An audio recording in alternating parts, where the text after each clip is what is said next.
ఓం నమో భగవతే శ్రీరమణాయ.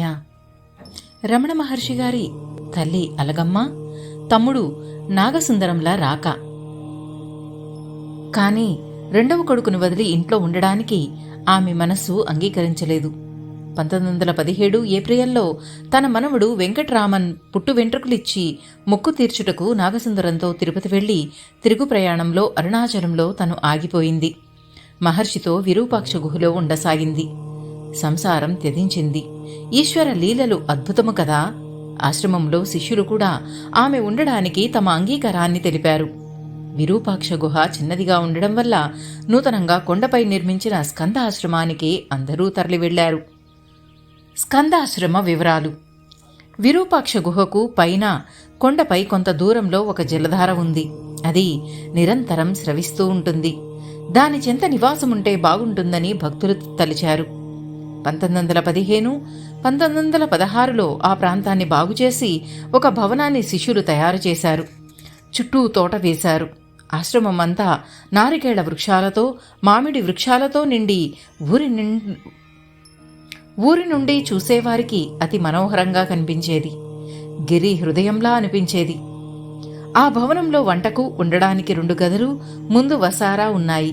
ఆశ్రమ నిర్మాణం చేసిన శిష్యుడు కందస్వామి. అతని పేరును శ్రీరమణులు స్కందావతారమని అందరి విశ్వాసం కాబట్టి దానికి స్కందాశ్రమమని పేరు పెట్టారు.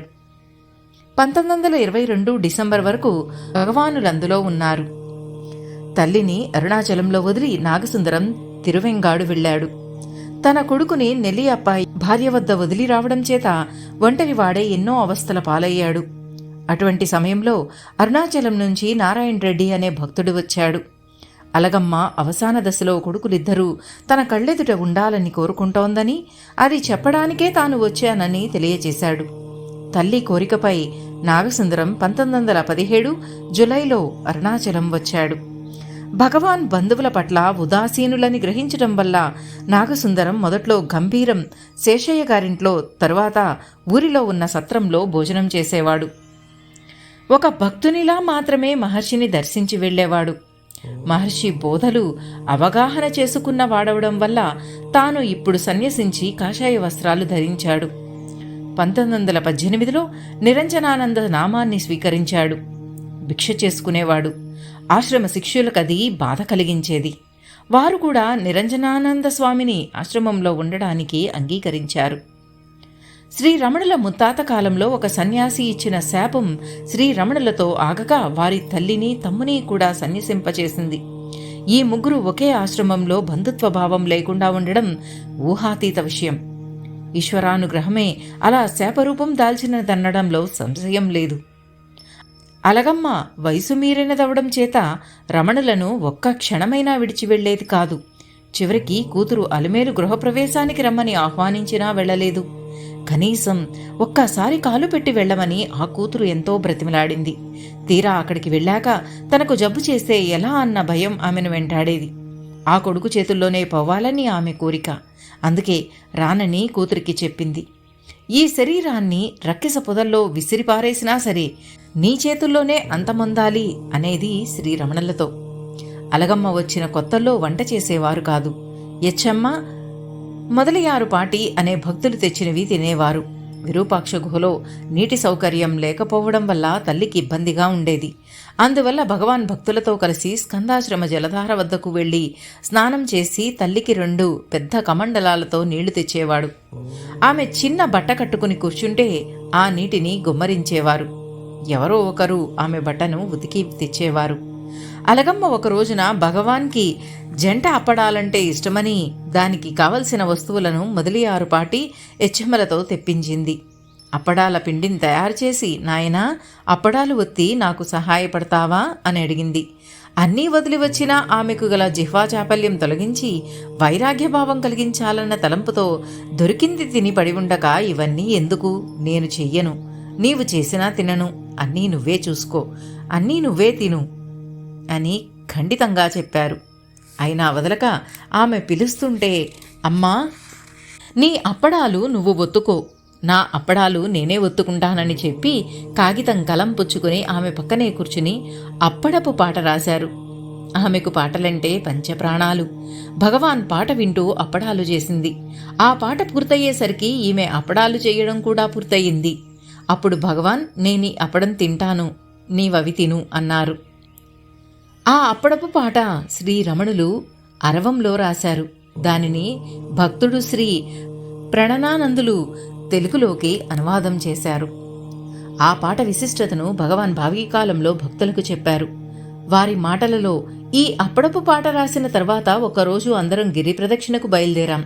స్వామి, అప్పడపు పాట అర్థం చెప్పండన్నారొకరు. సరే అంటూ ఆరంభించాను.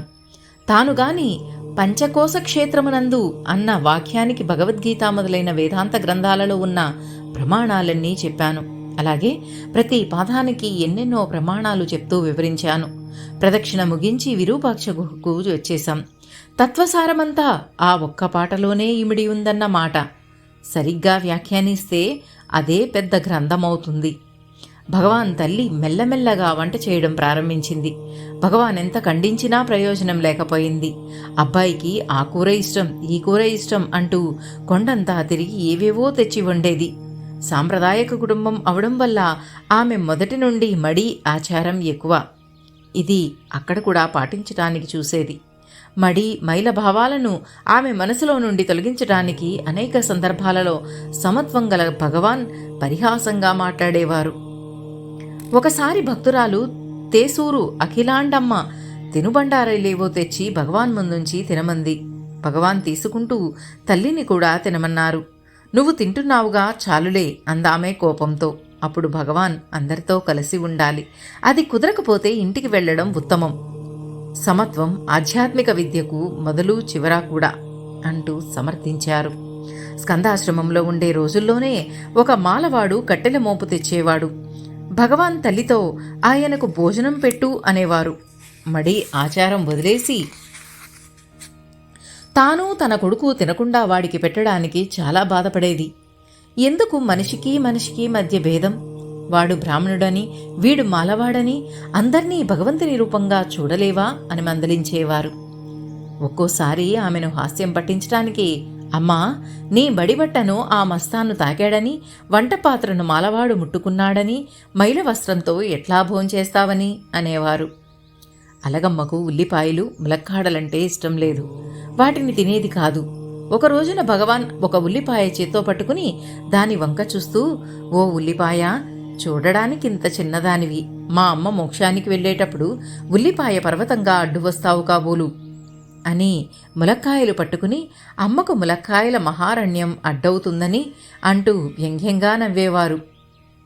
భగవాన్ ఏం చేసినా తల్లిలో మార్పు తేవడానికే మందలింపు ధోరణిలో అనేవారు. ఇంకా ఆమెకు రమణులు తన కొడుకునే భావం గాఢంగా ఉండేది. తన ఆధిక్యతను చూపబోయే సందర్భంలో కూడా వారు తీవ్రంగా మందలించేవారు. తనను కొడుకు చులకన చేస్తున్నాడని బాధపడేది. నాకందరూ తల్లులే, నీ ఆధిక్యమే మనేవారు భగవాన్. వారి నిరాదరణకు దుఃఖపడేది. భగవాన్, అమ్మ ఏడుస్తున్నా మాట్లాడవా అని భక్తులు ప్రార్థిస్తే, ఏడవని, ఎంత ఏడిస్తే నాకంత సంతోషం, ఇంకా ఎంత ఏడవాలో అనేవారు భగవాన్. తల్లి పట్ల భగవాన్ ప్రవర్తించే తీరు విభిన్నంగా ఉండేది.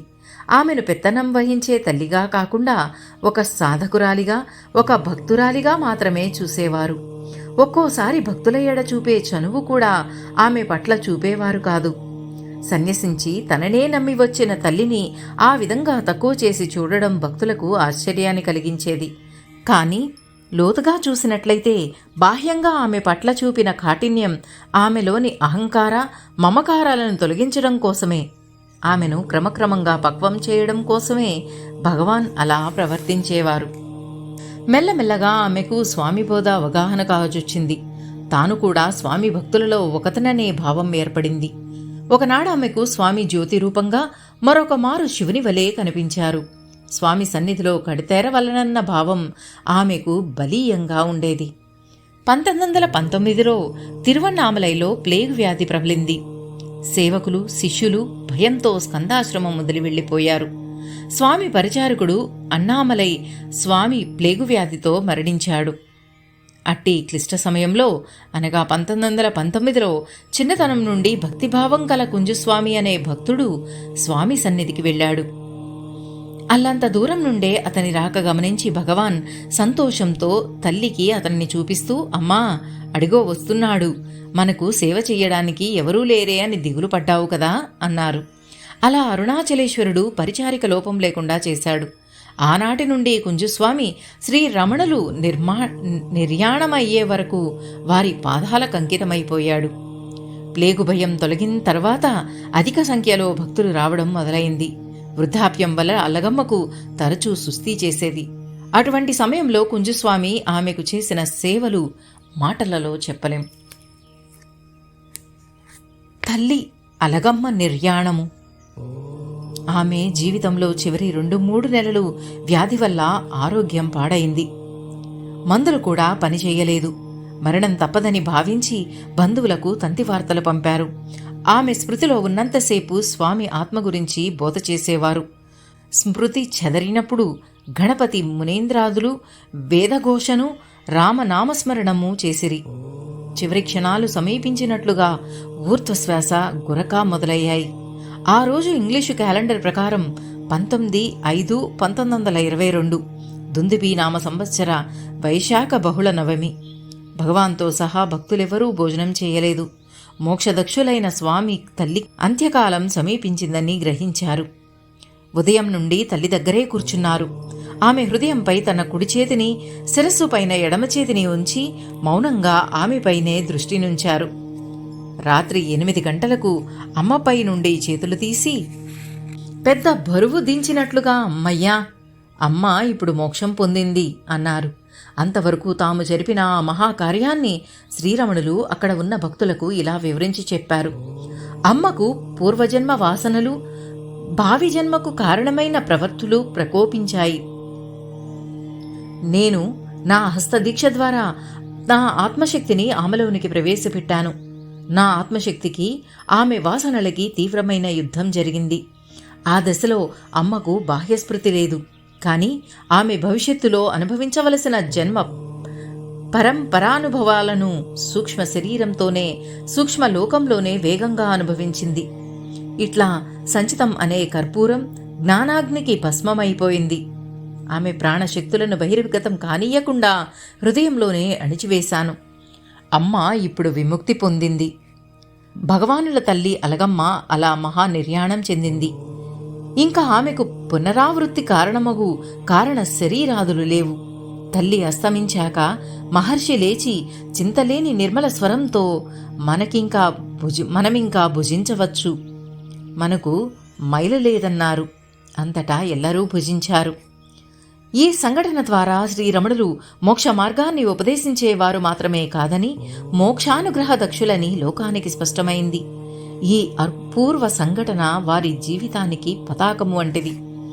ఆ శక్తిపాతాన్ని స్వీకరించే మహద్భాగ్యము పొందిన ఆ తల్లి అలగమ్మ పూర్వజన్మలో చేసుకున్న పుణ్యం ఊహాతీతం, వర్ణనాతీతం. ఆ విధంగా కుమారుడు తల్లికి ముక్తిని ప్రసాదించిన సంఘటనలకు ఉదాహరణంగా మరొక 2 పేర్కొనవచ్చు. వారు శ్రీ ఆదిశంకర్లు, కపిల మహర్షి. శ్రీరమణులు వారి తల్లికి అంత్యకాలాన ముక్తినిచ్చిరి. శ్రీ ఆదిశంకరులు వారి తల్లి ఆర్యాంబ మృత్యుముఖమున నుండి తన కుమారుడైన శంకరుని శంకరా అని పిలువగా, వారు ఆమెకిచ్చిన వాగ్దానం ప్రకారం ఆమె ఎదుట వెంటనే ప్రత్యక్షమై మృత్యుముఖముననున్న ఆమెను ముక్తిరోసంగిరి. సృష్ట్యాదిని కపిల మహర్షిని వారి తల్లి దేవహుతి తనకు సంసార సాగరం నుండి విముక్తి ప్రసాదించమని ప్రార్థింపగా, వారామె కోరికను మన్నించి ఆమెకు శక్తిపాతమునిచ్చి ముక్తి మార్గమును ఉపదేశించి తపస్సునకు వెడలిపోయిరి. తన కుమారుడు సాక్షాత్తు విష్ణువేనన్న సంగతి తెలిసిన ఆమె వారు చెప్పినట్లు సర్వము త్యజించి సాధన చేసి అంత్యకాలమున ముక్తిని పొందెను. ఇది భాగవతం నుండి సేకరణ. పై 3 అనగా శ్రీరమణులు, శ్రీ ఆదిశంకరులు మరియు కపిల మహర్షి జ్ఞానావతారములే. తల్లి అలగమ్మ ముక్తి సందర్భమున ఆర్యాంబ మరియు దేవహుతుల ముక్తిని గురించి పేర్కొనుట సమంజసమని భావించి ప్రస్తావించబడింది. స్కందాశ్రమంలో తల్లి నిర్యాణమైన రోజు రాత్రంతా భక్తుల భజనలతో కాలక్షేపం చేశారు. అమ్మ భౌతిక దేహాన్ని ఏమి చేయవలెనని ఆ రాత్రియే అందరికీ ప్రశ్న కలిగెను. స్త్రీ శరీరం కాబట్టి సమాధి చేయడానికి వీలు లేదన్నారు భక్తులు.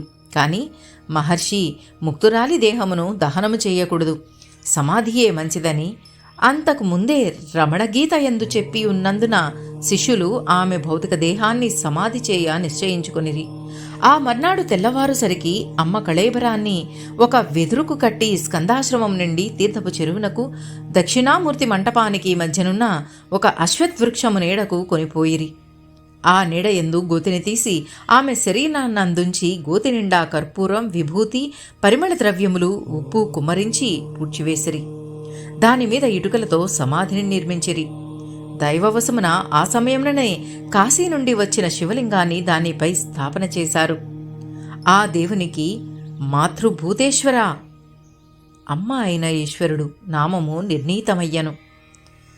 1914లో స్వామి అరుణాచలేశ్వర్ని ప్రార్థించినట్లు జనని ఆత్మ చిత్తాగ్నిలో కాక జ్ఞానాగ్నిలో లయమైంది.